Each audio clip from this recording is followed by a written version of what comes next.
Huwag kang mag-alala, Mars. Hindi siya magtatagal dito. Kapag naging pabigat na siya kay Soren, ako mismo ang maghahatid sa kanya sa Home for the Aged. Wala akong planong maging caregiver ng isang ulyaning matanda na amoy lupa na. Sapat na ang pagtitiis ko. Ang mga salitang iyon ay tumagos mula sa kabilang ibayo ng manipis na dingding ng banyo, matalim at walang pakundangan. Tila mga patalim na humihiwa sa katahimikan ng hapon. Sa loob ng masikip na palikuran, napatigil si Matilde sa pag-aayos ng kanyang manipis at puting buhok. Ang kanyang mga kamay, na kanina lamang ay nanginginig sa pananabik na makaharap ang anak at manugang sa hapagkainan, ay tuluyan ng nanigas sa ere. Nakaharap siya sa salamin, suot ang kanyang pinakamagandang bestida na iningatan niya pa mula sa Marinduque, isang kupas na floral dress na inakala niyang magmumukhang disente para sa kanyang unang gabi sa bagong tahanan. Pinilit niyang ngumiti sa refleksyon. Pilit na kinukumbinsi ang sarili na baka namali lang siya ng dinig, na baka ang tinutukoy ni Yay Sara na ulyaning matanda ay hindi siya, kundi ibang tao. Ngunit ang pagbigat ng kanyang dibdib ay hindi nagsisinungaling. Tila may mainit na kamay na sumakal sa kanyang puso, isang pamilyar na kirot na dulot ng kanyang sakit at ng katotohanang pilit niyang tinatanggihan. Humigpit ang hawak niya sa gilid ng lababo upang hindi siya matumba. Ang tubig sa gripo ay patuloy sa pag-agos, lumilikha ng isang malungkot na ritmo na tila nakikiramay sa pagguho ng kanyang pag-asa. Inayos ni Matilde ang kanyang sarili. Pinalitan ang lungkot ng isang maskara ng ngiti. Bago siya lumabas, kailangan niyang maging matatag para kay Soren. Sa hapagkainan, ang amoy ng adobo at kare-kare ay pumuno sa buong silid. Ngunit para kay Matilde, tila walang lasa ang hangin. Nakaupo sa kabisera si Soren, ang kanyang nag-iisang anak, na ang mga mata ay nagniningning sa tuwa habang pinagsisilbihan ng asawa nito. Love, tikman mo itong kare-kare. Paborito mo to, di ba? Malambing na wika ni Soren sabay lagay ng pinakamalaking piraso ng laman sa plato ni Isara. Pagkatapos ay lumingon siya sa ina na may malawak na ngiti. Nay, kain lang po kayo ng kain ha? Masaya ako na nandito na kayo. Sa wakas, buo na ang pamilya natin. Si Isara, na kanina lamang ay nagbibitiw ng mga salitang puno ng lason sa telepono, ay ngumiti ng pagkatamis-tamis. Kumuha ito ng kanin at inilagay sa plato ni Matilde na parang isang masunuring manugang. Oo nga po, Nanay Tilda, wika ni Isara. Ang boses ay tila huni ng ibon sa lambing. Welcome na welcome po kayo dito. Huwag kayong mahihiyang magsabi kung may kailangan kayo. Ituring niyo po itong sarili niyong bahay. Tinitigan ni Matilde ang maamong mukha ng manugang. Kung hindi niya narinig ang usapan kanina, iisipin niyang isa itong anghel na bumaba sa lupa. Dahan-dahan niyang isinubo ang kanin, ngunit parang buhangin ito na sumasasayad sa kanyang lalamunan. Gusto niyang sumigaw. Gusto niyang sabihin kay Soren ang narinig niya. Ngunit paano? Paano niya sisirain ang kaligayahan sa mga mata ng anak niya? Ang gabi ay lumalim at ang katahimikan ng probinsya ay bumalot sa buong trangka.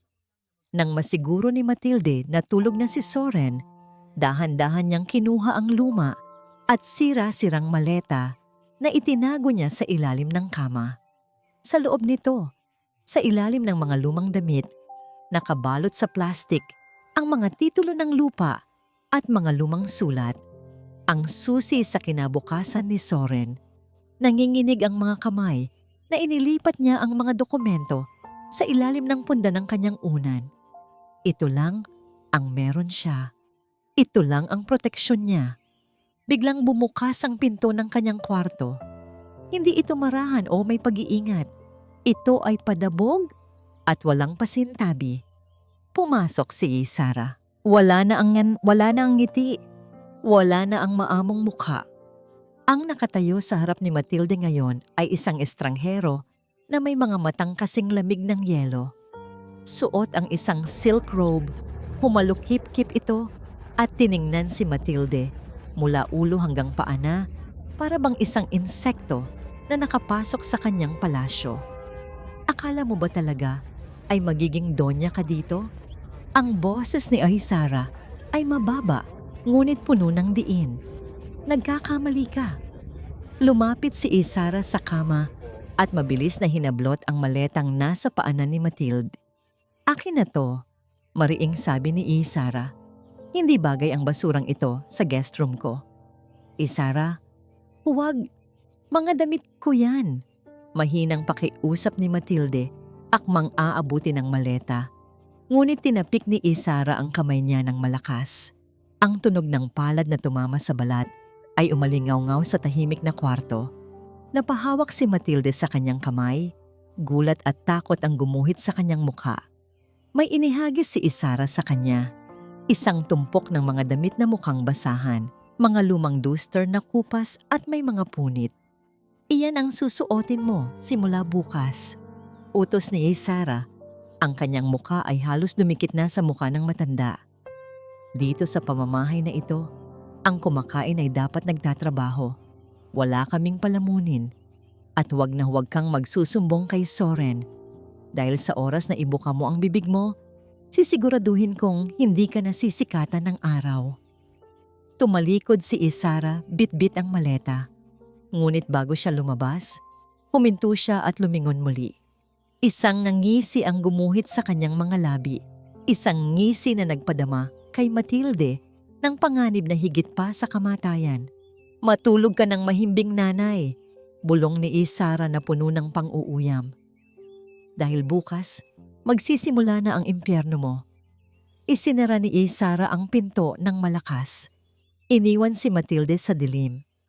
Yakap-yakap ang unan kung saan nakatago ang kanyang sikreto. Naramdaman ni Matilde ang unang patak ng luha na dumaloy sa kanyang pisngi.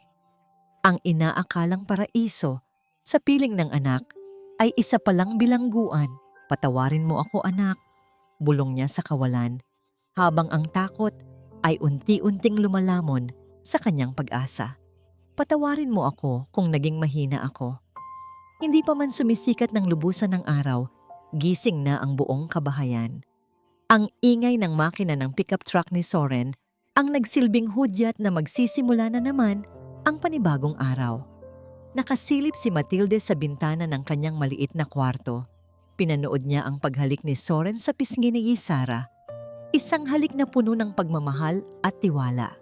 Kumaway si Soren bago sumakay sa sasakyan at si Isara naman ay kumaway pabalik na, tila isang tapat na asawa na naghihintay sa pagbabalik ng kanyang kabiyak. Ngunit sa sandaling nawala na sa paningin ang sasakyan at humupa na ang alikabok sa daan, ang maamong mukha ni Isara ay biglang naglaho. Para itong maskara na natanggal at ang pumalit ay ang mukha ng isang warden sa bilangguan. Padabog na binuksan ni Isara ang pinto ng kwarto ni Matilde. Huwag kang tumunganga dyan, ang bungad ni Isara. Ang boses ay matigas at walang bahid ng paggalang. Sira ang water pump. Kailangan natin ng tubig panligo at panluto. Nasa likod ang 2 timba at ang pingga. Alam mo na ang gagawin mo. Nanlaki ang mga mata ni Matilde. Isara, ang balon ay nasa dulo pa ng bakuran. Hindi ko na kaya ang magbuhat ng mabigat. Mahina ang puso ko. Puso? Tumawa ng mapakla si Isara. Ang puso, napapagod lang yan kapag walang ginagawa. Ang tawag dyan ay katamaran, hindi sakit. Kung gusto mong kumain ngayong tanghali, punuin mo ang drums sa banyo. Kung hindi, magtiis ka sa uhaw. Wala nang nagawa si Matilde. Isinuot niya ang kupas na duster na ibinigay sa kanya kagabi. Maluwag ito at amoy luma. Ngunit ito na ang kanyang uniforme ngayon. Lumabas siya sa likod bahay. Ang init ng araw ay nagsisimula nang humapdi sa balat. Kinuha niya ang pingga at isinabit ang 2 lata na nagsisilbing timba. Ang bigat ng kawayan sa kanyang manipis na balikat ay agad na nagdulot ng kirot, ngunit pinilit niyang ihakbang ang kanyang mga paa. Ang daan patungo sa balon ay maputik at madulas dahil sa ulan noong nakaraang gabi. Bawat hakbang ay isang pagsubok. Ilang beses siyang muntik madulas. Ang kanyang mga tuhod ay nanginginig sa pagod at takot. Ang kanyang hininga ay naghahabol at ang tibok ng kanyang puso ay tila tambol na pinupukpok sa loob ng kanyang dibdib. Nang marating niya ang balon, huminto siya sandali upang magpahinga. Sa kabilang bakod, sa lupain ng kapitbahay, napansin niya ang isang lalaki na nakatayo malapit sa mga puno ng saging. Si Mang Dio. Nakatingin ito sa kanya. Nakita nito ang hirap sa mukha ng matanda, ang panginginig ng mga kamay nito habang hinihila ang lubid ng timba mula sa malalim na balon. Akmang bubuksan ni Matilde ang kanyang bibig upang humingi ng tulong, ngunit nakita niya ang takot sa mga mata ni Mang Dio. Lumingon ang lalaki sa direksyon ng bahay ni Soren, tila may tinitingnan sa bintana, at pagkatapos ay mabilis na tumalikod at naglakad palayo na parang walang nakita. Naiwang mag-isa si Matilde. Ang lubid ng timba ay magaspang at humihiwas sa kanyang mga palad na sanay sa karayom at sinulid, hindi sa gawaing bukid. Nang hilahin niya ang tubig paitaas, naramdaman niya ang paghapdi ng kanyang balat at nang tingnan niya ang kanyang mga palad, may maliliit na sugat na nagsisimula ng magnaknak. Tanghali na nang makabalik si Soren. Naabutan niya ang kanyang ina na nakaupo sa isang sulok ng kusina. Nanginginig ang mga kamay habang hawak ang isang baso ng tubig. "Nay!" Nag-alalang sigaw ni Soren at agad na lumapit. Hinawakan niya ang kamay ng ina at napansin ang mga gasgas at pamumula. "Anong nangyari sa inyo? Bakit ganyan ang mga kamay niyo?" Isara. Mabilis na lumabas si Isara mula sa kwarto. May dalang tuwalya va alcohol. Ang kanyang mukha ay bakas ng matinding pag-aalala. Isang ekspresyong tila ensayo na sa harap ng salamin. "Diyos ko, nanay." Bulalas ni Isara sabay luhod sa harap ni Matilde. Kinuha niya ang nanginginig na kamay ng matanda nang may pekeng pag-iingat. "Sabi ko naman po sa inyo, huwag na kayong lalabas. Bakit po ba kayo nagpumilit na mag-igib sa balon? Sabi ko naman sa inyo, hihintayin natin si Soren para siya ang gumawa niyan." Napaawang ang labi ni Matilde. Ang lalamunan niya ay tila tinumbahan ng malaking bato. Hindi siya makapagsalita. Tiningnan niya si Isara at sa likod ng mga nag-aalalang mata nito, nakita niya ang isang malamig na banta. "Subukan mong magsumbong at malalagot ka." Lumingon si Isara kay Soren. Ang kanyang mga mata ay nagsisimula nang mangilid ang luha. "Love, pasensya na. Pinigilan ko si nanay kaninang umaga nung paalis ka na. Pero ang sabi niya, gusto niyang makatulong dahil nahihiya siyang nakatira lang dito. Sabi ko, Nay, pahinga na lang po kayo." Pero hindi siya nakinig. Nagulat na lang ako nung nakita ko siyang pabalik na galing sa likod. Binalaling ni Soren ang tingin sa kanyang ina. Ang galit sa kanyang mga mata kanina ay napalitan ng pagkadismaya. Isang buntong hininga ang kumawala sa kanyang dibdib. "Nay, totoo ba ang sabi ni Yay Sara?" Mahinang tanong ni Soren. "Bakit niyo po ba pinahihirapan ang sarili niyo? Alam niyo namang mahina ang puso niyo, di ba? Gusto ko pong maging masaya kayo dito. Hindi yung kung ano-anong ginagawa niyo." Gusto ni Matilde na sumigaw. Gusto niyang sabihin, "Anak, hindi totoo yan. Pinilit niya ako. Pinagbantaan niya ang buhay ko." Pero nang makita niya ang pagod sa mukha ni Soren mula sa trabaho at ang paraan ng pagkapit ni Yay Sara sa braso nito, nanliit siya. Naramdaman ni Matilde ang bigat ng kanyang katandaan. Natatakot siya na baka isipin ni Soren na siya ay nagiging pabigat at gumagawa lang ng gulo sa kanilang pagsasama. "Patawad, anak." Halos pabulong na sagot ni Matilde. Gusto ko lang talagang makatulong." Ipinikit ni Soren ang kanyang mga mata at hinilot ang kanyang sentido. "Sige na po, Nay. Magpahinga na kayo sa kwarto niyo. Sara, ikaw na ang bahala sa kanya. Salamat at nandyan ka para bantayan siya." Tumango si Isara at hinalikan si Soren sa pisngi. "Siyempre, love. Nanay mo rin siya." Inalalayan ni Isara si Matilde patungo sa kwarto, ngunit sa sandaling makapasok sila at maisara ang pinto, ang malambot na pagkakahawak ni Isara sa braso ni Matilde ay naging isang mahigpit na kurot. Napaiktin sa sakit ang matanda. "Ang galing mong umarte, matanda!" bulong ni Isara sa kanyang tenga.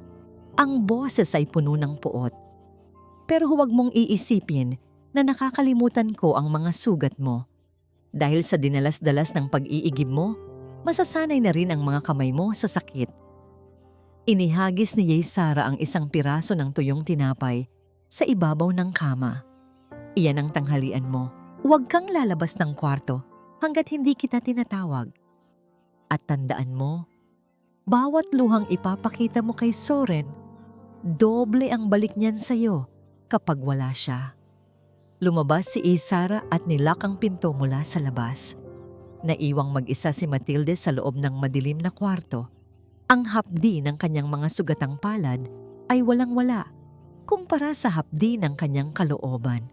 Kinuha niya ang tuyong tinapay, ngunit bago pa man niya ito maisubo, dinalaw siya ng isang alaala. Ang mukha ni Mang Dio kanina sa likod ng bakod. Bakit ito natatakot? Ano ang alam ng lalaking iyon tungkol kay Isara? Tumayo si Matilde at lumapit sa bintana. Mula doon, nakita niya si Soren na masayang kumakain sa hapagkainan kasama si Isara. Nakita niya kung paano haplusin ni Isara ang buhok ng kanyang anak habang nagtatawanan sila. Isang masayang pamilya sa paningin ng iba. Ngunit para kay Matilde, isa itong magandang kulungan na unti-unting pumapatay sa kanya.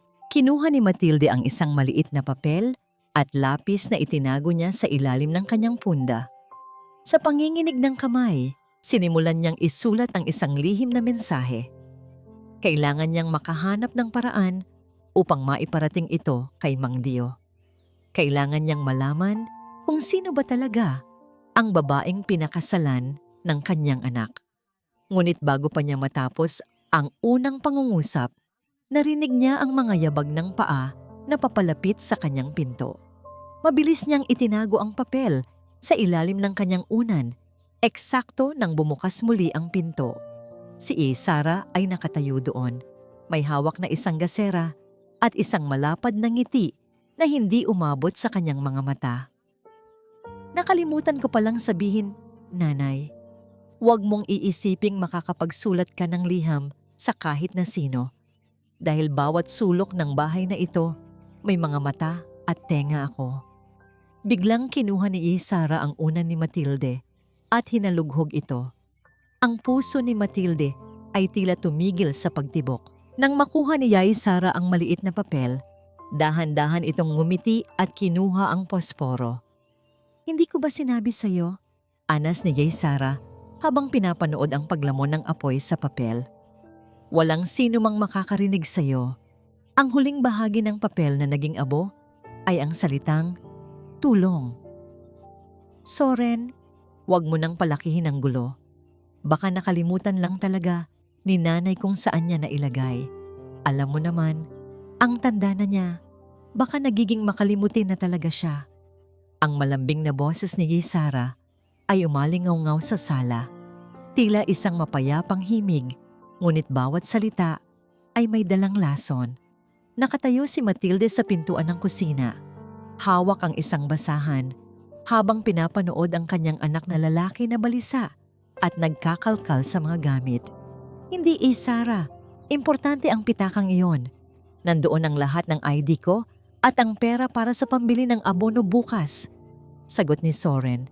Ang boses ay bakas ng pagkapagod at frustration. Dahan-dahang lumapit si Matilde. "Soren, anak, baka naman naiwan mo lang sa opisina mo sa trangka." Tumingin si Soren sa kanyang ina. May bahid ng pagduda sa kanyang mga mata na hindi niya magawang itago. Bago pa man siya makasagot, mabilis na sumingit si Isara. "Love, baka gusto mong tingnan sa kwarto ni Nanay. Kaninang umaga kasi, nakita ko siyang naglilinis sa malapit sa side table mo. Baka nailigpit niya nang hindi sinasadya." Napatigil si Matilde. "Pero Isara, Hindi ako pumasok sa kwarto niyo ngayong araw. Naroon lang ako sa likuran at naglalaban ng mga kumot niyo. Isang malungkot na ngiti ang sumilay sa labi ni Isara. Lumapit siya kay Matilde at hinawakan ang balikat nito ng marahan. Nanay, okay lang po. Hindi naman po kami galit. Naiintindihan namin kung minsan ay naguguluhan na kayo. Love, sige na. Tingnan mo lang para matapos na ang usapan. Pumasok si Soren sa kwarto ng kanyang ina. Bawat hakbang ng kanyang anak ay tila isang dagok sa dibdib ni Matilde. Ilang sandali pa, lumabas si Soren na hawak ang itim na pitaka. Natagpuan niya ito sa ilalim mismo ng unan ni Matilde. Ang unan kung saan itinago ng matanda ang kanyang mga lihim na dokumento. Nalaglag ang basahan mula sa kamay ni Matilde. Ang kanyang puso ay tila tumigil sa pagtibok. Soren, hindi ko alam kung paano napunta dyan yan. Sumusumpa ako, hindi ko kinuha iyan. Hindi sumagot si Soren. Tinitigan niya ang pitaka. Pagkatapos ay tiningnan ang kanyang ina na may halong lungkot at matinding pagkahiya. Ang katahimikan ni Soren ay mas masakit pa sa anumang sampal. Nay, mahinang simula ni Soren, ang boses ay gumaralgal. Bakit po sa ilalim pa ng unan nyo? Kung kailangan nyo ng pera, bakit hindi kayo nagsasabi sa akin? Ibibigay ko naman po, di ba? Anak, hindi pera ang kailangan ko. Hindi ko kinuha iyan. Sigaw ni Matilde. Ang mga luha ay nagsisimula nang bumagsak. Si Sara ang gumawa niyan. Biglang napaatras si Sara, tila nasaktan sa paratang. Kumapit siya sa braso ni Soren at nagsimulang humikbi ng tahimik. Soren, nakikita mo ba? Sinasabi ko sa'yo, baka kailangan na nating kumonsulta sa doktor. Nagiging paranoid na si nanay. Bakit ko naman gagawin yun sa sarili kong asawa? Tama na, Nay. Putol ni Soren. Ang boses ay puno ng pait. Huwag niyo nang ituro si Isara. Siya na nga ang nag-aalaga sa inyo dito. Siya pa ang sasabihan niyo ng ganyan. Magpahinga na kayo. Ayoko nang marinig ang anumang paliwanag. Iniwan ni Matilde ang mag-asawa sa sala. Pumasok siya sa kanyang kwarto at mabilis na tiningnan ang ilalim ng kanyang unan. Ang kanyang mga dokumento ay naroon pa, ngunit ang tiwala ng kanyang anak ay tuluyan ng naglaho. Gabi-gabi, naririnig niya ang mga bulong ni Isara sa kabilang kwarto. Mga bulong na unti-unting pumapatay sa pagkatao niya sa paningin ni Soren. Love, paano kung maging delikado na siya para sa atin? Narinig ni Matilde ang boses ni Isara sa kalagitnaan ng gabi. Paano kung masaktan niya ako o ikaw dahil sa kalituhan niya? Siguro, dapat na nating isipin ang mas makabubuti para sa kanya. Baka sa isang pasilidad na may mga eksperto, mas mababantayan siya. Hindi sumagot si Soren, ngunit ang buntong hininga nito ay sapat na upang malaman ni Matilde na ang lason ay nagsisimula nang kumalat sa kanyang sistema. Sa gitna ng kadiliman, habang ang ulan ay nagsisimulang pumatak sa bubong na yero, tumayo si Matilde at lumapit sa bintana. Nakita niya ang isang anino sa kabilang bakod, si Mang Dio. Ang lalaki ay nakatayo sa ilalim ng puno ng mangga, tila may hinihintay. Ngunit bago pa man makakilos si Matilde, narinig niya ang mahinang pag-uusap sa baba. Lumabas siya ng kwarto at sumilip sa hagdanan. Nakita niya si Sara na nasa kusina. May kausap sa telepono. Ang boses nito ay wala ng bahid ng lambing. Ito ay malamig at puno ng tagumpay. Huwag kang magmadali, sabi ni Sara sa kabilang linya. Konting panahon na lang, maniniwala na si Soren na baliwang ina niya. At kapag nakuha ko na ang pirma sa dokumento ng lupa, wala nang matitira sa kanila. At huwag kang mag-alala. Sinisiguro kong walang anumang tagapagmana ang lalabas sa sinapupunan ko. Ang perang ito ay para sa atin lang. Nanlamig ang buong katawan ni Matilde. Ang pag-uusap tungkol sa lupa at ang katotohanang may ginagawa si Sara upang hindi magkaanak. Ang kanyang anak ay pinagtataksilan sa pinakamasakit na paraan. Nais ni Matilde na bumaba at harapin ang demonyong nasa kanyang kusina. Ngunit ang kanyang mga binti ay tila naging jelly. Napasandal siya sa pader, ang kanyang hininga ay naging mababaw. Diyos ko, bulong niya sa kanyang sarili. Kailangan kong iligtas ang anak ko. Kahit na isipin niyang baliw ako, kailangan kong lumaban. Ngunit paano siya lalaban kung ang bawat salitang lumalabas sa kanyang bibig ay nagiging lason sa tenga ng kanyang sariling dugo? Sa gabing iyon, habang ang bagyo ay unti-unting nabubuo sa malayo, isang panata ang ginawa ni Matilde. Hindi siya mamamatay hanggat hindi niya nalalantad ang tunay na kulay ng babaeng sumisira sa kanilang buhay. Hindi mo na kailangang magpanggap na malakas, nanay. Nakikita ko ang mga pasa sa braso mo. Ang malambot na tinig na yon ay hindi nanggaling sa kanyang anak at lalong hindi sa kanyang manugang. Nanggaling iyon kay Kiora, ang batang mag-aaral na kinuha ni Soren upang tumulong sa pag-aayos ng mga dokumento sa bodega ng trangka. Nakatayo ang dalaga sa ilalim ng malaking puno ng mangga. Hawak ang isang baso ng malamig na tubig habang pinapanood si Matilde na hirap sa pagbubuhat ng 2 mabigat na timba ng tubig. Napatigil si Matilde. Ang kanyang likod ay tila mababali na sa sakit at ang kanyang mga binti ay nanginginig na parang kawayan sa gitna ng hangin. Tumingin siya sa paligid, kinakabahan na baka nakatanaw si Sara mula sa bintana ng 2nd palapag. Huwag kang mag-alala, Nanay Tilda. Kanina pa umalis si Ma'am Isara. Pumunta sa bayan para mamili. Wika ni Kiora sabay lapit sa matanda. Kinuha niya ang pingga mula sa mga balikat ni Matilde nang walang pag-aalinlangan. Ang bigat na nawala sa mga balikat ni Matilde ay tila nagbigay sa kanya ng pagkakataong huminga ng malalim. Salamat anak, pero huwag mo na akong tulungan. Baka mapagalitan ka pa kapag nalaman nilang hindi ako ang gumagawa nito. Bakit naman po kayo mapapagalitan? Nanay kayo ni Sir Soren, hindi katulong, sagot ni Kiora na may halong inis at awa sa boses. Inalalayan niya ang matanda na maupo sa isang mahabang bangko sa ilalim ng silong. Kinuha ni Kiora ang isang maliit na balot ng bukayo mula sa kanyang bulsa at ibinigay ito kay Matilde. Kain po muna kayo, pampalakas ng katawan. Alam ko pong hindi kayo masyadong nakakakain sa loob ng bahay. Sa simpleng gawaing iyon, naramdaman ni Matilde ang isang bagay na matagal na niyang kinalimutan, ang malasakit ng isang kapwa-tao. Ang tamis ng bukayo ay tila gamot na humahaplos sa kanyang nagdurusang kalooban.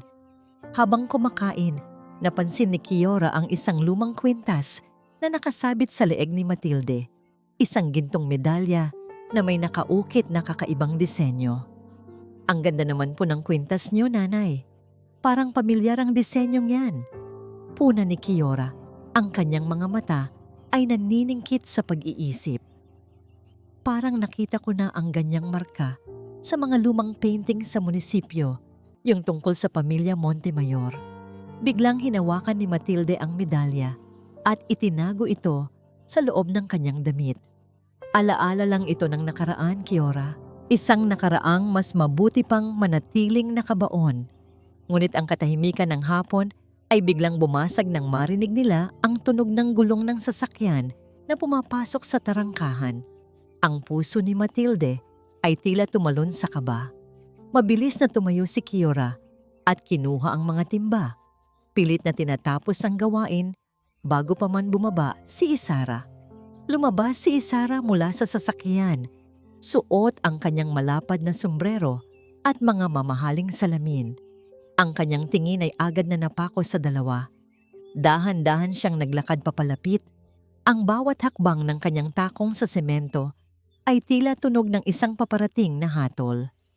Kiora, malamig na tawag ni Isara. Hindi ba't ang trabaho mo ay sa bodega?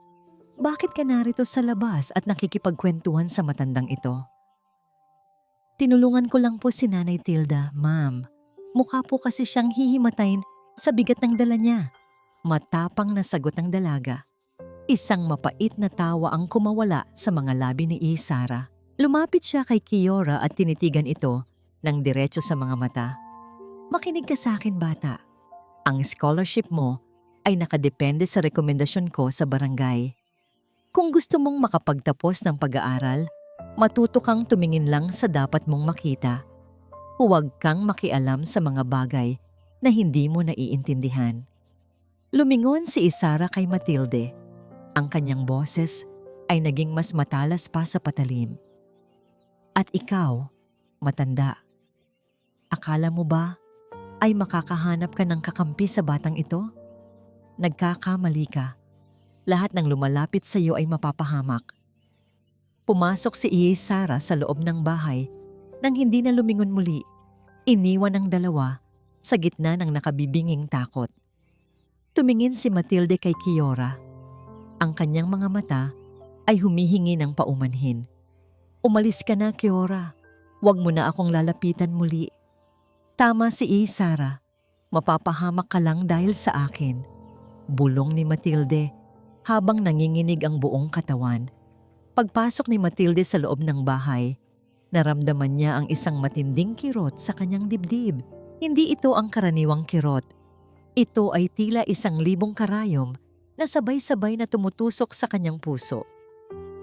Ang paligid ay unti-unting nagdilim at ang boses ni Isara na tumatawag sa kanya mula sa kusina ay tila nanggagaling na sa ilalim ng lupa. Sinubukan niyang abutin ang kanyang gamot sa bulsa ng kanyang duster, ngunit ang kanyang mga daliri ay nawalan na ng lakas. Ang bote ng gamot na pinalitan ni Isara ng mga walang kwentang bitamina ay nahulog at gumulong sa sahig. Sa huling sandali bago mawalan ng malay, nakita ni Matilde ang anino ni Isara na nakatayo sa dulo ng pasilyo. Pinapanood lang siyang dahan-dahang bumagsak sa malamig na sahig nang walang balak na tumulong. Isang gumaralgal na hininga ang huling kumawala sa lalamunan ni Matilde bago tuluyang lumubog ang kanyang diwa sa kadiliman. Ang dilim ay tila isang malapot na likidong dahan-dahang lumulunod kay Matilde. Wala siyang maramdaman kundi ang lamig ng semento sa kanyang pisngi at ang mahina at putol-putol na tibok ng kanyang puso. Sa kanyang pandinig, ang boses ni Isara ay tila nanggagaling sa kabilang panig ng isang makapal na salamin, malayo, malamig, at walang kahit anong bakas ng awa. Sayang naman, matanda. Akala ko ay mas matagal kang lalaban. Masyado ka palang marupok, bulong ni Isara habang nakatayo sa tapat ng katawan ng kanyang biktima. Hindi gumalaw si Isara upang tumulong. Sa halip, dahan-dahan niyang kinuha ang bote ng gamot na gumulong sa sahig. Binuksan niya ito at tinitigan ang mga puting tableta sa loob. Mga bitamina na walang silbi para sa isang inaatake sa puso. Isang mapait na ngiti ang sumilay sa kanyang mga labi. Bago niya mabilis na ibinulsa ang bote upang walang makakitang iba. Eksaktong sa sandaling iyon, narinig ang tunog ng sasakyan ni Soren sa labas. Mas maaga ito kaysa sa inaasahan ng lahat. Sa isang kurap ng mata, ang malupit na ekspresyon ni Isara ay naglaho. Pinalitan ito ng isang mukha ng matinding sindak at pag-aalala. Isang maskara na sadyang ginawa para linlangin ang mundo. Soren! Love! Tulong! Si nanay! Sigaw niya, ang boses ay sapat na lakas upang umabot sa kalsada. Kumaripas ng takbo si Soren sa loob ng bahay. Nang makita ang kanyang ina sa sahig, tila tumigil ang mundo ng lalaki. Mabilis siyang lumuhod at binuhat ang ulo ni Matilde. Nay! Nanay! Anong nangyari? Isara! Anong nangyari? Hindi ko alam, love. Kagagaling ko lang sa kusina. Nakita ko na lang siyang nakahandusay dito. Humihikbing sagot ni Isara. Ang kanyang mga kamay ay nanginginig habang nakakapit sa balikat ni Soren. Tingnan mo. Nahulog pa ang gamot niya. Baka nakalimutan niyang inumin o baka nalito na naman siya sa dami ng iniisip niya. Binuhat ni Soren ang kanyang ina patungo sa sasakyan. Sa bawat sandali ng biyahe patungo sa klinika, si Soren ay tila namamatay sa bawat paghinga. Ang kanyang mga kamay ay mahigpit na nakahawak sa manibela, habang ang kanyang puso ay puno ng matinding pagsisisi. Bakit ba siya naniwala na ayos lang ang lahat? Bakit hindi niya napansin ang mabilis na paghina ng kanyang sariling ina? Pagkalipas ng ilang oras, naging matatag na ang kalagayan ni Matilde, ngunit nanatili siyang tulog dahil sa tindi ng pagod ng kanyang puso. Sa labas ng silid, nakaupo si Soren sa isang upuan. Ang kanyang mukha ay nakabaon sa kanyang mga palad. Lumapit si Sara at dahan-dahang hinaplos ang kanyang likuran upang magbigay ng huwad na lakas. "Love, magiging maayos din ang lahat. Huwag mo nang sisihin ang sarili mo." Malamig na wika ni Sara. Tumingin si Soren sa asawa. Sa kabila ng kanyang pighati, nakaramdam siya ng malalim na pasasalamat dahil naroon si Sara sa tabi niya. "Salamat, love. Hindi ko alam kung anong gagawin ko kung wala ka. Ikaw na lang ang meron ako." Ngumiti si Sara at isang mapanlinlang na halik ang idinampi niya sa noo ng kanyang asawa. "Alam mo naman na gagawin ko ang lahat para sa'yo, di ba? Gusto ko lang na maging masaya tayo. Balang araw, bubuo tayo ng sarili nating pamilya, isang sanggol na kamukha mo." Nagliwanag ang mukha ni Soren sa narinig. "Iyon din ang pangarap ko, Sara. Isang anak na magpapatuloy ng pangalan natin at mag-aalaga sa atin sa pagtanda." Ngunit sa loob ng madilim na isipan ni Sara, isang tawa ng paghamak ang umalingaw-ngaw. Naalala niya ang bawat gabi kung saan lihim niyang inihahalo ang mga pildoras na pang-iwas sa pagbubuntis sa kape ni Soren. Naalala niya rin ang katotohanang bago pa man sila ikasal, sumailalim na siya sa isang lihim na operasyon upang tuluyang alisin ang kanyang kakayahang magdalang tao. "Hahayaan ko bang mabuhay ang dugo ng lalaking sumira sa kaligayahan ng aking ina?" Bulong ni Sara sa kanyang sarili habang nakatingin sa tapat na mukha ni Soren. "Hinding-hindi ka magkakaroon ng tagapagmana, Soren. Ang lahat ng ari-arian ni Don Leandro ay mapupunta sa akin at ang lahi ninyo ay magtatapos sa iyo." Ang pagmamahal ni Soren ay nagsisilbing sandata na ginagamit ni Sara upang mas lalo pang sugatan ang lalaki nang hindi nito nalalaman. Nang gabing iyon, habang mahimbing na natutulog si Soren sa tabi ng kama ng kanyang ina, lumabas si Sara ng klinika upang lumanghap ng hangin. Isang maliit na papel ang biglang inabot sa kanya ng isang batang lansangan bago ito mabilis na tumakbo palayo sa dilim. Nang buksan niya ito sa ilalim ng ilaw ng poste, nanlamig ang kanyang buong katawan. Ang nakasulat ay, "Alam ko ang ginawa mo sa balon. Alam ko kung sino ka talaga. Sara Montemayor. Mag-usap tayo sa ilalim ng puno ng mangga sa tapat ng trangka bukas ng gabi. Mula kay D." Niyukot ni Sara ang papel hanggang sa maging maliliit na piraso. Ang kanyang mga mata ay nag-aapoy sa galit. Si Mang Dio. Ang matandang iyon ay nagiging isang laso na kailangang mabilis na puksain bago pa ito kumalat sa pandinig ni Soren. Hindi niya hahayaan na masira ng isang duwag na kapitbahay ang kanyang perpektong plano. Kung kailangang dumanak ang luha upang manahimik ang lahat, gagawin niya ng walang pag-aalinlangan. Lumingon siya sa bintana ng silid kung saan naroon ang mag-ina.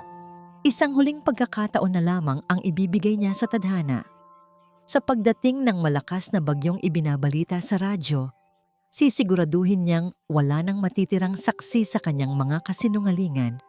Ang langit sa ibabaw ng lalawigan ng Quezon ay unti-unting nababalot ng makukulimlim na ulap, tila isang babala ng namumuong puot ng kalikasan. Ngunit sa loob ng trangka ng mga De La Vega, isang mas malupit na unos ang mas maagang dumating. Nakatayo si Soren sa gitna ng sala. Ang kanyang muka ay bakas ng matinding pagkabigo habang nakatingin kay Kiora. Sa ibabaw ng mesa, nakalatag ang isang mamahaling kwintas na ginto. Ang kwintas na pag-aari ni Sara na matagal na raw nitong hinahanap. "Hindi ko po ninakaw yan, Sir Soren. Sumusumpa ako sa harap ng Diyos." umiiyak na hiyaw ni Kiora. Ang kanyang mga kamay ay nanginginig sa takot at kahihiyan. Nakita ko na lang po iyan sa loob ng bag ko pagkatapos kong maglinis sa bodega. Mula sa gilid, marahan na lumapit si Isara. Ang kanyang mga mata ay puno ng pekeng luha at panlulumo. Kiora, tinuring ka naming pamilya dito. Pinagkatiwalaan ka namin kahit na marami kaming naririnig na hindi maganda tungkol sa'yo. Paano mo nagawa ito sa amin? Matapos kitang tulungan sa scholarship mo? Wala akong kinuha. Ulit ni Kiora, ang kanyang tingin ay bumaling kay Matilde na nakaupo sa isang silya sa sulok, maputla at walang lakas. Nanay Tilda, sabihin niyo po sa kanila, alam niyo pong hindi ko magagawa iyon. Gumalaw ang mga labi ni Matilde. Nais niyang sumigaw na nakita niya si Sara na pumasok sa bodega kaninang umaga, bit-bit ang bag ni Kiora. Nais niyang sabihin na ito ay isang bitag. Ngunit bago pa siya makabuo ng tunog, dumaan ang isang mabilis at matalim na tingin mula kay Isara. Isang tingin na nagsasabing kapag nagsalita siya, ang gamot na kailangan niya para mabuhay ay tuluyan ng maglalaho. Tama na ito. Pigil ni Soren. Ang boses ay mababa at puno ng pait. Kiora, umalis ka na. Ayoko nang makita ang mukha mo dito sa trangka. Huwag ka nang babalik at huwag mo nang asahan ang anumang tulong mula sa amin. Humagulgol si Kiora habang dinampot ang kanyang mga gamit. Bago siya tuluyang lumabas ng pinto, huminto siya sa harap ni Soren. Ang kanyang mga mata, kahit basa ng luha, ay nag-aapoy sa katotohanan. Aalis ako, Sir Soren, pero tandaan niyo ang sasabihin ko. Ang magnanakaw ay hindi ang taong kumuha ng ginto, kundi ang taong nagnanakaw ng dangal ng sarili niyang pamilya. Tingnan niyo po ng mabuti ang mga kamay ng nanay niyo. Ang mga sugat na yan ay hindi galing sa katandaan, kundi sa paghihirap na pilit ninyong hindi nakikita. Ang tunog ng pagsara ng pinto ay umalingaw-ngaw sa buong bahay. Tila isang hatol na nag-iwan ng nakabibinging katahimikan. Kinagabihan, sa gitna ng katahimikan ng gabi, bago ang bagyo, lumabas si Isara upang puntahan ang kabilang bakod. Naabutan niya si Mang Dio na balisa at hindi mapakali sa ilalim ng kanyang kubo. Akala mo ba ay matatakot mo ako sa munting papel mo, Dio? Ang boses ni Isara ay tila huni ng ahas sa dilim. Alam ko ang bawat pulgada ng lupang kinamkam mo mula sa mga De La Vega noong mamatay ang matandang Leandro. May mga dokumento ako na magpapatunay na isa kang magnanakaw ng lupa. Gusto mo bang mabulok sa kulungan sa edad mong yan? Nangatalang tuhod ni Mang Dio. Ang kanyang katapangan ay mabilis na natunaw sa harap ng banta ng bilangguan. Patawad, Isara. Naawa lang ako sa matanda. Ang awa ay para sa mga mahihina at ikaw ay mahina. Sabi ni Isara sabay talikod. Mula ngayon, wala kang nakikita, wala kang naririnig. Kung hindi, ikaw ang unang mawawala bago pa man dumating ang susunod na ani. Habang nangyayari ang lahat ng ito, si Matilde sa loob ng kanyang silid ay nakatagpo ng isang pagkakataon. Sa pagmamadali ni Isara, nakalimutan nitong ilak ang cabinet sa ilalim ng hagdan. Sa panginginig ng mga kamay, hinalughog ni Matilde ang mga lumang papel hanggang sa matagpuan niya ang isang asul na folder. Nang buksan niya ito, tila tumigil ang kanyang mundo. Doon, sa gitna ng mga dokumento ng lupa, ay ang liham na may pirma ni Don Leandro Montemayor, ang lalaking minahal niya sa tago, ang ama ni Soren. Nakasulat doon ang katotohanang matagal nang itinago. Ang trangka na kinalalagyan nila ngayon ay hindi pag-aari ni Isara, kundi isang pamana para kay Soren bago pa man ito isilang. Diyos ko, bulong ni Matilde, ang mga luha ay pumatak sa papel. Lahat ng ito, lahat ng paghihirap namin ay dahil sa kasakiman ng babaeng ito. Biglang bumasag ang katahimikan ng gabi ng isang malakas na dagundong ng kulog mula sa labas. Ang hangin ay nagsisimulang humampas sa mga bintanang yero, lumilikha ng isang nakakatakot na ritmo. Sa radyo na naiwang bukas sa kusina, ang boses ng tagapagbalita ay puno ng babala. Ang bagyong papasok sa Quezon ay isa ng super typhoon. Inaasahan ang matinding pagbaha at malakas na hangin. Pinapaalalahanan ang lahat na huwag nang lumabas ng kanilang mga tahanan. Napatingin si Matilde sa bintana. Ang kadiliman sa labas ay tila isang dambuhala na handang lumamon sa lahat. Alam niya, hindi lang ang bagyo ang dapat niyang ikatakot. Sa loob ng bahay na ito, kasama ang isang babaeng handang pumatay para sa yaman. Ang tunay na panganib ay kasama na nila sa ilalim ng iisang bubong. Hinawakan ni Matilde ang asul na folder at isiniksik ito sa loob ng kanyang damit. Malapit sa kanyang puso. Ito na ang huling bala niya. At sa pagdating ng unos, sisiguraduhin niyang ang katotohanan ay hindi na muling lulubog sa baha ng "Diyan ka na mamatay sa dilim, matanda. Wala nang magliligtas sa'yo. Kasama ng mga kasinungalingan mo, lalamunin ka ng baha at walang makakarinig sa huling hininga mo." Ang boses ni Guy Sara ay hindi nanggaling sa loob ng kwarto, kundi mula sa kabilang panig ng nakakandado ng pinto ng bahay. Sa labas, ang langit ay tila nagngangalit. Ang hagupit ng hangin ay parang naniningil, hinahampas ang bawat punong tsakaw sa trangka. At ang ulan ay bumubuhos ng napakalakas na tila gustong burahin ang mundo. Ilang minuto lamang ang nakalilipas, kumaripas ng takbo si Sara sa kwarto ni Matilde. Ang kanyang muka ay bakas ng matinding takot, ang kanyang buhok ay gulo-gulo. "Nanay! Si Soren! Ang warehouse sa itaas. Nagiba ang bubong!" Sigaw ni Sara sa gitna ng kulog. Naipit siya sa loob. Kailangan niya ang gamot niya sa hika. Naiwan niya sa sasakyan pero hindi ko mahanap. "Nanay, parang awa niyo na. Puntahan niyo siya habang kumukuha ako ng tulong kay Mang Jo." Sa narinig na panganib na banta sa buhay ng kanyang anak, nakalimutan ni Matilde ang sariling sakit sa puso. Nakalimutan niya ang lamig ng gabi. Ang tanging umiral sa kanyang isip ay ang kaligtasan ni Soren. Mabilis niyang kinuha ang bote ng gamot na iniabot ni Sara. Ang boteng alam nating mga bitamina lamang ang laman at sumunod sa utos ng manugang. "Mag-iingat ka, Sara. Puntahan mo agad si Dio." Huling sigaw ni Matilde bago siya lumabas sa pinto. Ngunit paghakbang pa lamang niya sa putikan, narinig niya ang malakas na tunog ng kandado. Ang pinto ng bahay ay itinarangkada ni Sara mula sa loob. Nang lumingon si Matilde, nakita niya ang anino ni Sara sa likod ng bintanang salamin. Nakatayo ng tuwid, walang bakas ng takot, at dahan-dahang nag-aapoy ng isang ngamong ngiti habang pinapanood ang matanda sa gitna ng unos. Napagtanto ni Matilde ang lahat. Walang panganib kay Soren. Ang kanyang anak ay mahimbing na natutulog sa loob ng bahay. Marahil ay pinainom ng pampatulog ni Sara upang hindi magising sa gitna ng baha. Siya ang dinala sa bitag. "Soren! Soren, anak!" sigaw ni Matilde. Ngunit ang kanyang boses ay agad nilamon ng dagundong ng kulog. Sinubukan niyang kalampagin ang pinto, ngunit ang hangin ay muling humampas. Itinutulak siya palayo sa semento. Ang ulan ay malamig, na tila libu-libong karayom na tumutusok sa kanyang balat.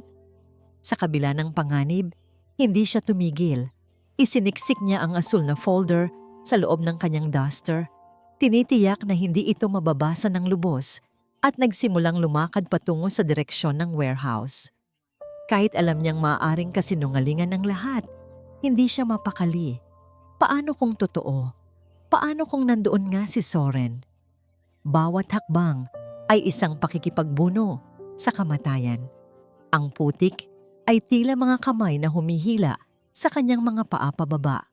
Ang kanyang hininga ay naging mabilis at mababaw. Ang bawat tibok ng kanyang puso ay may kasamang matinding kirot na tila pinipiga ang kanyang dibdib. "Patawad, anak. Kailangan kong makarating." Bulong niya sa sarili habang ang kanyang paningin ay nagsisimulang lumabo. Nang marating niya ang warehouse, nakita niyang sarado ito at walang anumang bakas ng pagkagiba. Walang Soren na naghihintay. Doon, sa gitna ng madilim at abandonadong bahagi ng trangka, naramdaman ni Matilde ang pinakamabigat na uri ng kalungkutan. Hindi dahil sa ginaw, kundi dahil sa katotohanang ang taong pinagkatiwalaan ng kanyang anak ay ang mismong taong gustong pumatay sa kanya. Sinubukan niyang bumalik, ngunit sa isang malakas na bugso ng hangin, isang sanga ng puno ang nabali at bumagsak sa kanyang harapan. Napaatras si Matilde, nawalan ng balanse at bumagsak sa malalim na putikan. Ang bote ng gamot ay tumalsik mula sa kanyang kamay, ngunit agad niya itong kinapkap. Kahit sa huling sandali, iniisip niya pa rin na baka kailanganin ito ni Soren. Nakadapa siya sa putik, basang-basa, nanginginig, at unti-unti nang nawawalan ng init ang kanyang katawan.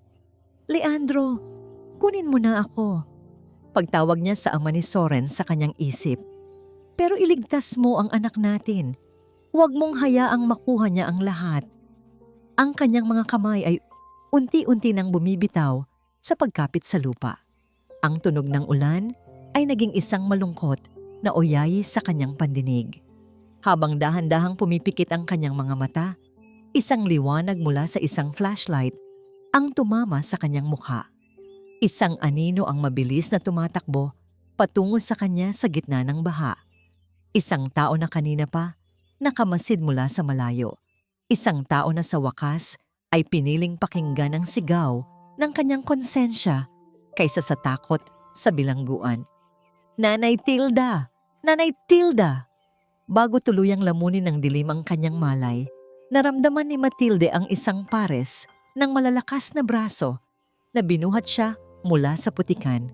Hindi ito si Soren, ngunit ang init ng yakap na yon, ang huling bagay na naramdaman niya bago ang lahat ay maging payapa at itim. Sa kabilang panig ng trangka, sa loob ng mainit at ligtas na kwarto, dahan-dahang uminom ng tsaa si Isara habang pinapanood ang pagguho ng mga puno sa labas. Para sa kanya, ang bagyong ito ang maglilinis sa lahat ng kalat ng nakaraan. Ang hindi niya alam, ang baha na kanyang inaasahan ay siya ring maglalabas sa lahat ng kasinungalingan na pilit niyang ibinaon. "Nay? Nanay, nasaan po kayo?" Ang boses ni Soren ay gumaralgal sa gitna ng madilim at malamig na bahay. Nagising siya na may mabigat na pakiramdam sa ulo. Isang kakaibang antok na tila hinaluan ng gamot ang huling baso ng gatas na ininom niya kagabi. Ang bagyo ay humupa na. Iniwan ang tunog ng mga huling patak ng ulan sa bubong na yero at ang malamig na simoy ng hangin na pumapasok sa nakabukas na bintana. Wala sa kanyang tabi si Isara. Nang lumabas si Soren sa sala, nakita niya ang asawa na kalmadong nagtitimpla ng kape. Tila walang nangyaring bagyo sa labas. "Isara, nasaan si nanay?" Bakit bukas ang pinto ng kwarto niya at wala siya doon? Nag-aalalang tanong ni Soren. Humarap si Isara. Ang kanyang muka ay bakas ng isang malungkot at mapait na ekspresyon. "Love, kanina pa ako umiiyak dito. Pinigilan ko siya, pero sa gitna ng bago, bigla siyang nagwala." Sabi niya, may kukunin daw siya sa labas. "Sinubukan ko siyang habulin pero napakalakas ng hangin." "Soren, baka dahil sa kalituhan niya, lumabas siya at hindi na nakabalik." Nanlamig ang buong katawan ni Soren. Hindi niya pinansin ang mga paliwanag ni Isara. Mabilis siyang lumabas ng bahay, sumasayad ang kanyang mga paa sa makapal na putik na iniwan ng baha. "Nay! Nanay Tilda!" Sigaw niya. Ang boses ay puno ng pait. Sa dulo ng trangka, malapit sa kalsada, nakita niya ang isang liwanag mula sa health center ng barangay. Kumaripas siya ng takbo. Doon sa loob ng maliit at masikip na silid, nakita niya si Mang Dio at si Kiora. Basang-basa sila, balot ng kumot, at sa gitna ng silid, nakahiga si Matilde sa isang papag. Ang kanyang ina ay maputla, Halos puti na ang mga labi at ang bawat hininga nito ay tila isang pakikipaglaban. Ngunit ang mas nakapagpabagsak sa tuhod ni Soren ay ang makita ang mga kamay ng kanyang ina. Ang mga palad ni Matilde ay nagnanaknak sa sugat, puno ng mga kalyo at hiwa mula sa pagbubuhat ng mabigat at pagkakadapa sa putikan. Sir Soren, mabuti at dumating kayo. Wika ni Kiora, ang boses ay puno ng galit na hindi na niya itinago. Dinala siya dito ni Mang Dio. Nakita niya ang nanay niyo na nakadapa sa putikan sa gitna ng bagyo, habang ang pinto ng bahay niyo ay nakakandado mula sa loob. Ano? Bulong ni Soren. Hindi, sabi ni Isara. Huwag na kayong makinig sa mga kasinungalingan ng babaeng yon, Soren. Putol ni Mang Dio, habang iniabot ang isang asul na folder na punong-puno ng putik, ngunit maingat na binalot sa plastik. Iyan ang hawak ng nanay mo nung makita ko siya. Iyan ang pilit niyang piprotektahan, kahit na halos hindi na siya makahinga sa ilalim ng ulan. Nanginig ang mga kamay ni Soren habang binubuksan ang folder. Sa loob nito, nakita niya ang mga liham na may pirma ni Don Leandro Montemayor, ang kanyang ama. Nabasa niya ang tungkol sa pamanang lupa, ang pag-amin ng pagmamahal sa kanyang ina, at ang babala tungkol sa pamilya Montemayor na gagawa ng lahat upang mabawi ang ari-arian. Ngunit hindi lang iyon ang nandoon. Inabot din ni Kiora ang isang maliit na bote ng gamot na nakuha niya mula sa duster ni Matilde. Sir, tiningnan po ito ng nurse dito sa center. Sabi ni Kiora, ang boses ay mababa at puno ng pait. Hindi po ito gamot sa puso. Mga bitamina lang po ito na madalas ibigay sa mga bata. Pinagpalit po ang gamot ni Nanay Tilda. Kaya po siya inaatake dahil wala siyang iniinom na tamang gamot sa loob ng bahay niyo. Tila binuhusan ng nagyayelong tubig si Soren. Ang bawat piraso ng katotohanan ay tila isang malakas na sampal na gumigising sa kanya mula sa mahabang panaginip. Tiningnan niya ang kanyang ina, ang babaeng nagbigay sa kanya ng lahat, ang babaeng tiniis ang hirap ng buhay sa Marinduque upang mapag-aral siya, at ang babaeng tinangkanyang talikuran dahil sa mga bulong ng isang mapanlang na asawa. Lumuhod si Soren sa tabi ng papag. Dahan-dahan niyang hinawakan ang kamay ni Matilde. Ang mga daliri ng kanyang ina ay magaspang. May mga sugat na sariwa pa mula sa lubid ng balon at may mga bahid ng putik na hindi pa natatanggal. Sa bawat kalyo na nadarama niya, tila naririnig ni Soren ang bawat hikbi ng kanyang ina na pilit nitong itinago sa kanya. Nay, patawarin niyo ako, bulong ni Soren. Ang kanyang mga luha ay pumatak sa mga sugatang kamay ni Matilde.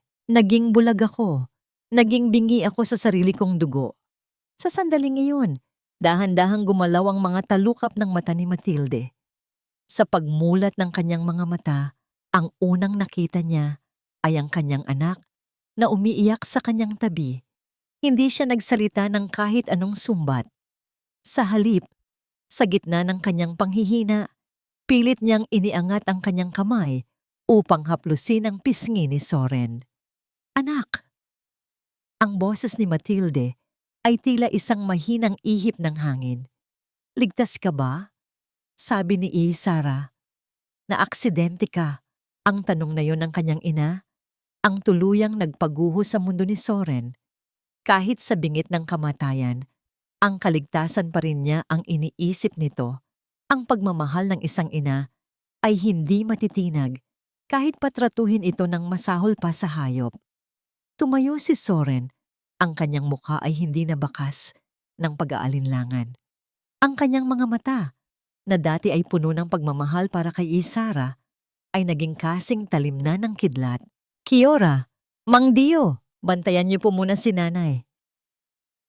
Utos ni Soren, ang boses ay malamig at puno ng determinasyon. Babalik ako. May kailangan lang akong tapusin. Soren, mag-iingat ka. Babala ni Mang Dio. Ang babaeng yon, hindi siya basta-basta susuko. Hindi sumagot si Soren. Lumabas siya ng health center at sumakay sa kanyang sasakyan. Pinaharurot niya ito patungo sa trangka.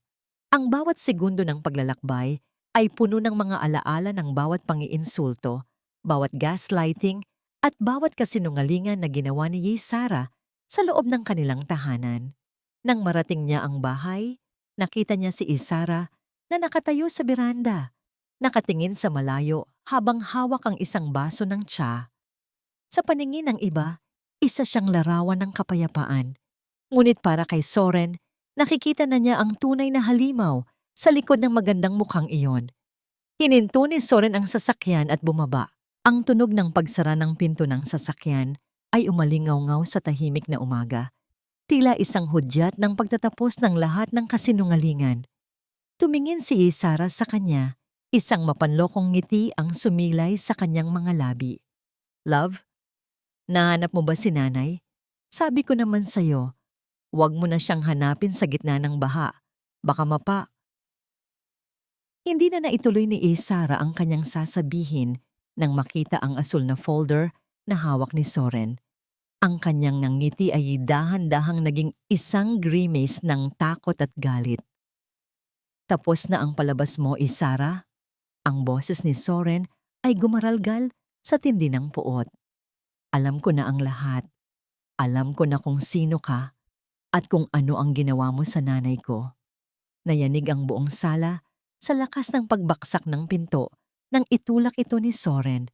Hindi na niya kailangan ng permiso upang pumasok sa sarili niyang bahay.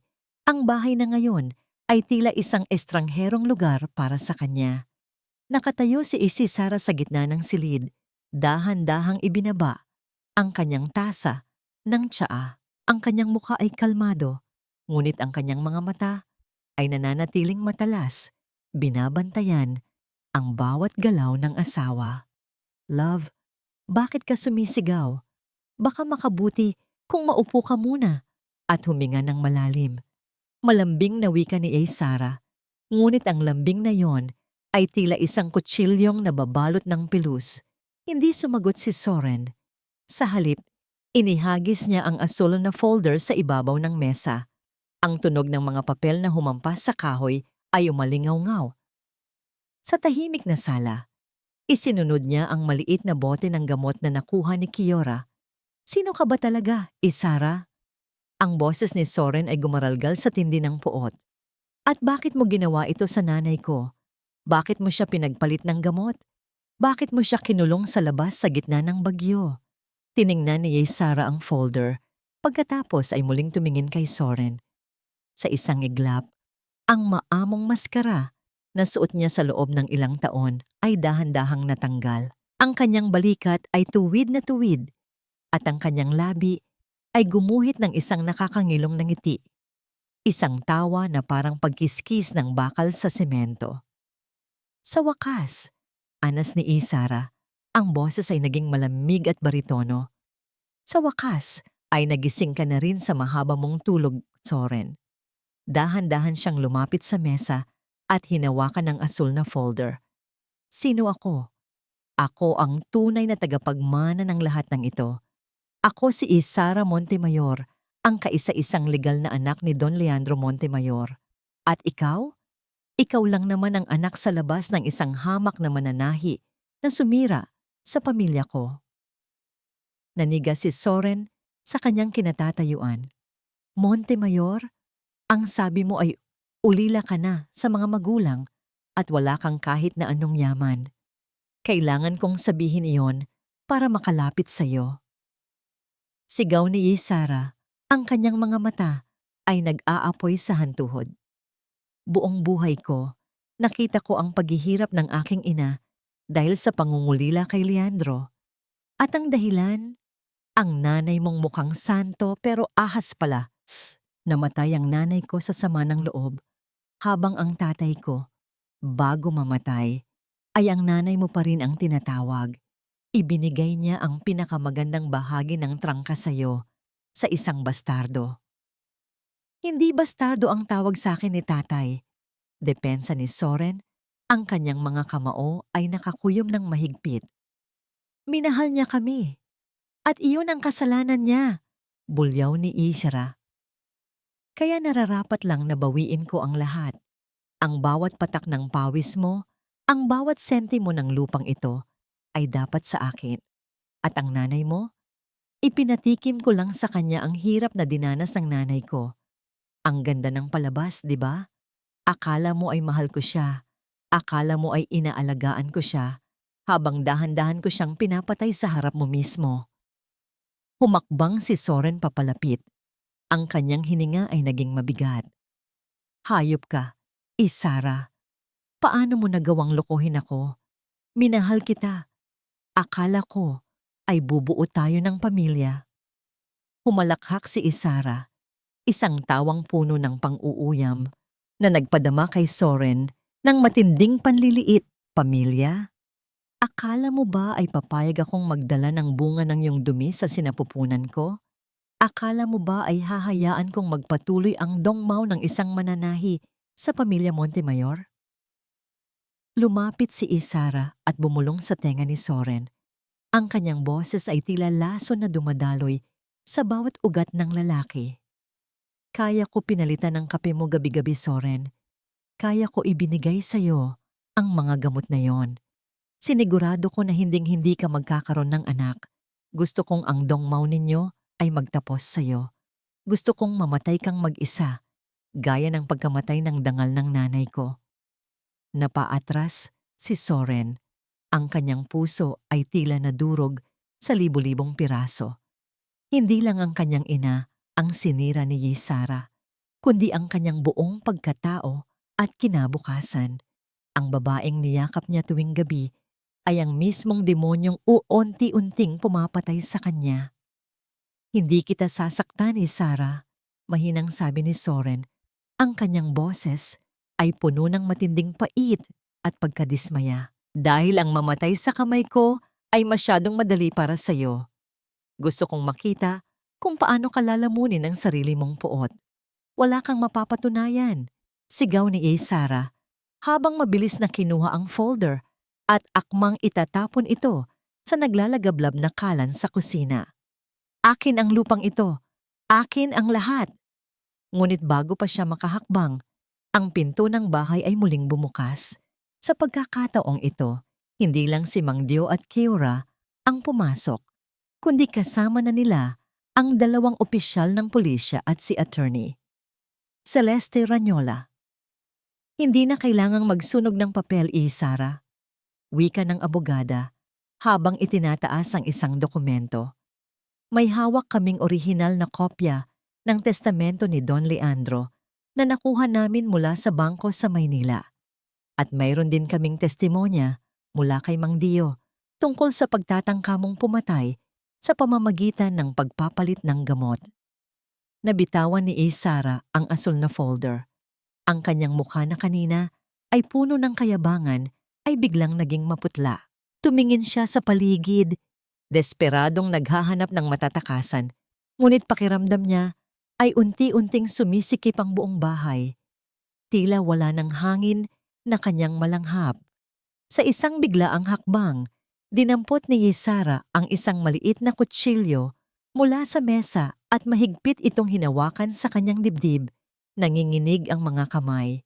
"Huwag kayong lalapit!" Sigaw niya puno ng takot at galit. "Hindi niyo ako basta-basta mapipilit. Hindi ako susuko." "Isara, tama na!" Sigaw ni Soren, ngunit nanatili siyang nakatigil sa kinatatayuan. Sa mga mata ng kanyang asawa, nakita niya ang isang uri ng pagkawasak, isang galit na matagal nang kumain sa kanyang pagkatao.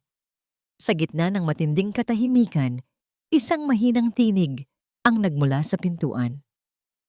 Naroon si Matilde, nakaupo sa isang wheelchair na marahang itinutulak ni Kiora. Maputla pa rin ang kanyang mukha, ngunit ang kanyang mga mata ay kalmado at puno ng awa. "Hayaan niyo na siya." Mahinahon, ngunit matatag na wika ni Matilde. "Isara, ang galit ay hindi kailanman nagdala ng tunay na yaman. Ang tanging naipundar nito sa iyo ay isang pusong puno ng lamig at dilim. Sumuko ka na, anak. Hindi pa huli ang lahat. May pagkakataon ka pang magsisi." Ang pagtawag ni Matilde sa kanya ng anak ay tila naging huling mitya para sa katinuan ni Yesara. Binitawan niya ang kutsilyo at napaluhod sa sahig, humahagulgol ng malakas, hindi dahil sa pagsisisi, kundi dahil sa pagkatalo. Habang pinupusasan ng mga pulis si Sara, lumapit si Soren sa kanyang ina at lumuhod sa paanan nito. Hindi na kailangan ng mga salita. Ang mahigpit na hawak sa kamay at ang mga luhang dumadaloy ay sapat na upang simulan ang mahabang proseso ng paghilom. Ang katahimikan na bumalot sa trangka pagkatapos ng pag-alis ng mga pulis ay tila isang malambot na kumot na dahan-dahang nagpapatahan sa nagngangalit na lupa.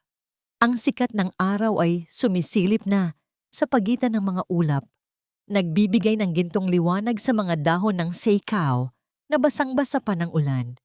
Ngunit sa loob ng bahay, ang bawat sulok ay tila may bakas pa rin ng lason na iniwan ni Sara. Nakatayo si Soren sa gitna ng sala, nakatingin sa kawalan. Ang kanyang mga kamay ay dahan-dahang bumibitaw sa pagkakakuyom, ngunit ang bigat sa kanyang dibdib ay hindi pa rin naglalaho. Sa harap niya, si Attorney Celeste Ranyola ay maingat na inililigpit ang mga dokumento. Sir Soren, the legal process will take time, but the evidence is overwhelming. Wika ng abogada sa mahinahong boses. Ang annulment ng kasal ninyo ay magiging mabilis dahil sa panloloko at sa katotohanang magkadugo kayo. At tungkol naman sa lupang ito, malinaw ang huling testamento ni Don Leandro. Inyo ito, at walang sino man ang makakakuha nito sa inyo muli. Tumango si Soren, ngunit ang kanyang isip ay wala sa yaman o sa lupa. Lumingon siya sa kanyang ina na kasalukuyang inaalagaan ni Kiora sa kabilang silid. Salamat, Attorney. I just want my mother to be safe now. Pabulong na sagot ni Soren. Lumapit si Mang Dio. Bit-bit ang isang lumang panukat ng lupa. Ang kanyang muka ay puno ng hiya at pagsisisi. Soren, anak, ibabalik ko ang bahagi ng lupang inusog ko noong mamatay ang tatay mo. Tinakot ako ni Sara, pero hindi yun sapat na dahilan para saktan ng nanay mo. Handa akong tanggapin ang anumang parusa. Hinawakan ni Soren ang balikat ng matanda. Mang Dio, ang katapangan ninyong magsalita sa gitna ng bagyo ang nagligtas sa buhay ng nanay ko. Sapat na yon. Ayusin natin ang bakod sa mga susunod na araw. Nang makaalis ang lahat, pumasok si Soren sa kwarto ni Matilde. Naabutan niya ang kanyang ina na nakasandal sa mga unan, habang si Kiora ay dahan-dahang sinusuklayan ang kanyang maputing buhok. Ang bawat hagod ng suklay ay tila isang seremonya ng pagbabalik ng dangal sa matanda. Nay! Tawag ni Soren habang lumalapit at lumuluhod sa tabi ng kama. Pinatigil ni Matilde si Kiora at hinawakan ang mukha ng kanyang anak. Tinitigan niya ang mga mata ni Soren, mga matang puno ng sugat at pagtataka sa kung paano magpapatuloy ang buhay pagkatapos ng ganitong klaseng pagtataksil. Nay, narinig niyo po ang sinabi ni Sara kanina. Gumaralgal ang boses ni Soren. Ang kanyang mga mata ay nagsimulang mangilid ang luha. Hindi na ako magkakaroon ng anak. Pinatay niya ang pagkakataon kong maging tatay.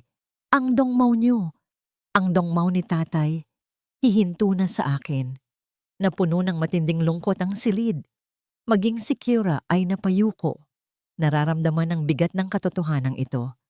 Isang pangarap na binuo sa kasinungalingan at iwinakasan sa pinakamahapdi na paraan. Ngunit si Matilde ay hindi umiyak. Sa halip, hinila niya ang ulo ni Soren at isinandal ito sa kanyang balikat, gaya ng ginagawa niya noong maliit pa itong bata at natatakot sa kulog. Anak, makinig ka sa akin. Ang boses ni Matilde ay matatag at puno ng karunungan. Ang pamilya ay hindi lamang tungkol sa dongmao. Ang pamilya ay tungkol sa pagmamahal na itinatanim natin sa puso ng iba. Tingnan mo si Kiora. Tingnan mo ang mga taong tumulong sa atin. Hindi mo man maipasa ang pangalan mo sa sarili mong anak. Maipapasa mo naman ang kabutihan ng puso mo sa maraming bata. na nangangailangan ng pagkalinga. Humiwalay si Matilde at tiningnan si Soren ng diretso. Ang Dongmao ay nabubulok sa lupa, pero ang kabutihan ay nabubuhay habang buhay. Huwag mong hayaang ang kasamaan ni Yisara ang magtakda ng iyong kinabukasan. Ang pagiging ama ay hindi nasusukat sa laman, kundi sa pag-aaruga. Napahagulgol si Soren sa bisig ng kanyang ina. Doon, sa init ng yakap ni Matilde, dahan-dahang natunaw ang yelo ng puot sa kanyang puso. Naramdaman niya ang kapayapaan na matagal na niyang hinahanap. Makalipas ang ilang linggo, ang trangka ay muling naging buhay. Ang mga nasirang puno ng seikaw ay muling tinaniman. Si Kiora ay binigyan ni Soren ng sapat na pondo upang makapagtapos ng kanyang pag-aaral at pansamantala siyang nagsisilbing tagapamahala ng mga manggagawa sa trangka. Sa munisipyo, lumabas ang hatol kay Isara. Dahil sa tindi ng kanyang mga kasalanan at ang ebidensya ng pagtatangkang pumatay, siya ay nahatulan ng mahabang pagkabilanggo. Balita rin na ang kanyang isipan ay unti-unti nang bumibigay dahil sa sarili niyang puot at kasalukuyan siyang nasa ilalim ng obserbasyon sa isang mental facility sa loob ng kulungan. Isang hapon, habang nakaupo sina Soren at Matilde sa beranda, nakita nila ang isang maliit na bata na anak ng isa sa kanilang mga magsasaka na tumatakbo sa gitna ng mga puno. Tumigil ang bata at kumaway sa kanila. "Lola Tilda, Sir Soren, tingnan niyo po ang nakuha kong bunga." Sigaw ng bata habang ipinapakita ang isang malusog na bunga ng sikeo. Napangiti si Soren, tumayo siya at nilapitan ng bata upang turuan kung paano ang tamang pagpitas. Pinanood sila ni Matilde mula sa malayo. Ang kanyang puso ay puno ng pasasalamat. Ang hatol ng langit ay hindi palaging apoy at parusa.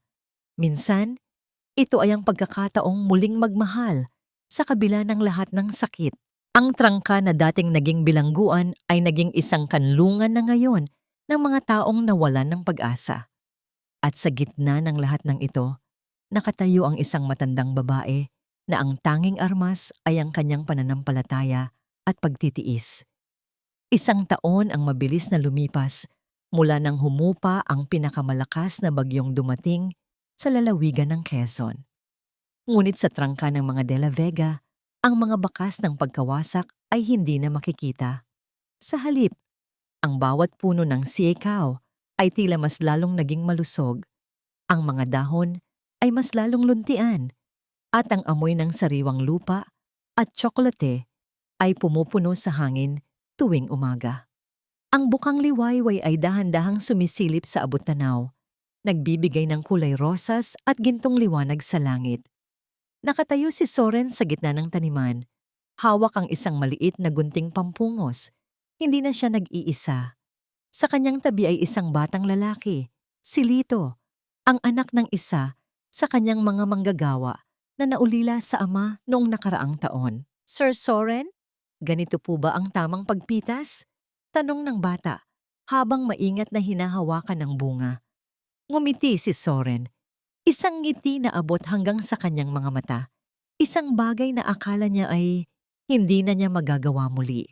Inakbayan niya ang bata. "Oo, Lito. Huwag mong biglain. Parang pag-aalaga lang ng damdamin. Kailangan ng pasensya at pag-iingat." Sa malayo, nakita nila si Kiora na papalapit. Bit-bit ang ilang mga dokumento. Nakapagtapos na siya ng kanyang kurso sa agrikultura sa tulong ni Soren at ngayon ay nagsisilbing opisyal na administrador ng trangka. Wala na ang takot sa kanyang mga mata, tanging determinasyon na lamang at pasasalamat. Habang naglalakad, ang dalawa patungo sa malaking bahay, naabutan nila si Matilde na nakaupo sa kanyang paboritong tumba-tumba sa beranda. Ang kanyang mukha, kahit na may mga kulubot ng panahon, ay tila nagniningning sa kapayapaan. Wala na ang kaba sa kanyang dibdib, wala na ang kailangang itagong lihim sa ilalim ng unan. "Nay, Heto na po ang paborito ninyong mainit na tsokolate. Wika ni Kiora sabay abot ng tasa. Salamat anak, sagot ni Matilde. Tumingin siya kay Soren na papalapit sa kanya. Anak, kumusta ang ani sa itaas? Maayos po, Nay. Mukhang ito ang pinakamalaking harvest natin sa loob ng maraming taon. Sagot ni Soren bago humalik sa pisngi ng ina. Naupo si Soren sa tabi ni Matilde. Sa loob ng 1 taon, maraming nagbago. Ang kasal nila ni Sara ay opisyal ng napawalang bisa. Ang katotohanang sila ay magkadugo ay naging isang masakit na alaala na lamang na unti-unti nang tinatanggap ng panahon. Si Sara ay nananatili sa loob ng isang pasilidad, malayo sa mundo, nakakulong sa sarili niyang mga kasinungalingan at puot. Ngunit para kay Matilde, wala nang puwang ang galit. Tuwing linggo, nagpapapadala pa rin siya ng kaunting tulong at pagkain para kay Sara sa pamamagitan ng simbahan. Hindi dahil sa kailangan niyang gawin iyon, kundi dahil sa nais niyang palayain ang kanyang sariling puso mula sa anumang bigat. Nay, may naisip po ako. Simula ni Soren habang nakatingin sa malawak na lupain. Gusto ko pong magtayo ng isang maliit na paaralan dito sa loob ng trangka. Para sa mga anak ng mga manggagawa natin at para sa mga batang walang kakayahang mag-aral sa bayan. Tatawagin nating Eskwela de Matilde. Napatigil si Matilde at ang kanyang mga mata ay nangilid ang luha ng kagalakan. Anak, seryoso ka ba? Opo, Nay. Tama po kayo. Ang dongmao ay hindi sapat upang tawaging pamilya ang isang tao. Pero ang pag-ibig na itatanim natin sa mga batang ito, iyon ang tunay na pamanang hindi kailanman mabubulok. Sila ang magiging mga anak ko. Hinawakan ni Matilde ang kamay ng kanyang anak. Ang kamay ni Soren ay magaspang din ngayon dahil sa pagtatrabaho sa bukid, gaya ng kanyang mga kamay noon. Ngunit ang gagasgas na yon ay hindi simbolo ng pagdurusa, kundi simbolo ng dangal at pagmamahal. Sa gitna ng katahimikan ng umaga, narinig nila ang tawanan ng mga bata na nagsisimulang maglaro sa malapit na sapa. Ang tunog ng kanilang saya ay tila isang awit ng tagumpay laban sa lahat ng sakit ng nakaraan. Nahanap na ni Soren ang kanyang kapayapaan. Nahanap na ni Matilde ang kanyang pahinga. At ang trangka ng mga De La Vega na dating naging saksi sa pinakamadilim na gabi ng kanilang buhay ay naging kanlungan na ngayon ng bagong pag-asa. Ang bawat bukang liwayway ay isang paalala na gaano man kahaba ang gabi, gaano man kalakas ang bagyo, palaging may darating na umaga para sa mga pusong marunong magpatawad at marunong magmahal ng totoo. Tiningnan ni Matilde ang langit at bumulong sa kanyang sarili. Salamat, Leandro. Ligtas na ang anak natin. Ligtas na ang ating tahanan. At sa huling pagkakataon, ang hangin ay dahan-dahang umihip. Tila isang haplos ng pagsang-ayon mula sa kabilang buhay. Habang ang sikat ng araw ay tuluyan ng binalot ang buong trangka sa init ng bagong simula.